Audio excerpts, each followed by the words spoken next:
single engine Huey helicopter. Some of the folks at Hickory may be familiar because we've got a lot of twin engine versions flying in and out of the museum, Forest Service across the field from the museum.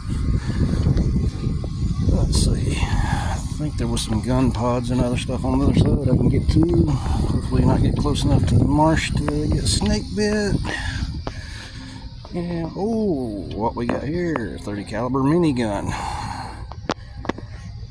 Nothing says suppressing fire like about 2,000 rounds of 308 ammo or 7.62 a minute. Okay, we have an old model, not the very oldest model of Bell Cobra. This one's got appears to be a 20mm nose, rocket pods underneath the wings, and possible spots for tow anti-tank missiles. The original Cobras had a 30 caliber minigun and a 40mm grenade launcher in that little turret underneath. Kids from the 80s will recognize this as the basis for the G.I. Joe toy Dragonfly helicopter. God knows I had one when I was a kid. Okay, we got a Mark I or First Series PBR, which was made in North Carolina.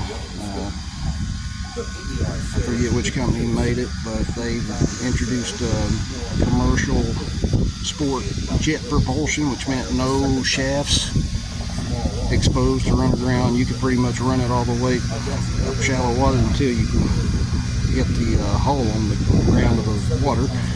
Got a single 50 caliber Browning in the back, double in the front, plus anything that the crew could have. You had a little splinter shield around the steering position, I suppose. Somebody started shooting AKs and anything else at you, give a little bit of protection. You can see panel mounts probably for some more machine guns. I think they would be M60s, possibly in some cases older 1919 rounds. Sorry for the noise, they have some helicopter sounds in the background. I believe this is a Choctaw helicopter. This one may have been the radial engine version. Later ones had, okay, it's a Seahorse, it ain't a Choctaw. Indian for Army, sea-themed names for the Marines, I keep forgetting that. This is the troop carrier. They used them initially in Lake Korea to do vertical envelopment. Get in here and look around a little bit. Wasn't a spacious helicopter, but it was one of the first, probably second generation after the Sikorsky's. You could get up into the cockpit area there where that netting's at. Now in the front, where you see the grill, is where a radial engine would be. They later replaced it with gas turbine and jet engines. The grating is for the air cooling on the cylinders. Okay, we have a M113 armored personnel carrier called a battle taxi. This thing was mainly aluminum, not really armored that much, because all it was supposed to do was drive troops from rear line areas, and as soon as they started getting shot at, either that ramp would go down or the door right there would go down, and the troops would get out, take cover somewhere a little safer, and start returning fire on whoever was shooting at them. Because with it being aluminum, not terribly bulletproof. And you've just packed a shitload of people in a small area, so it's a sardine can. If you got an RPG or a landmine or IED, it would be a bad day.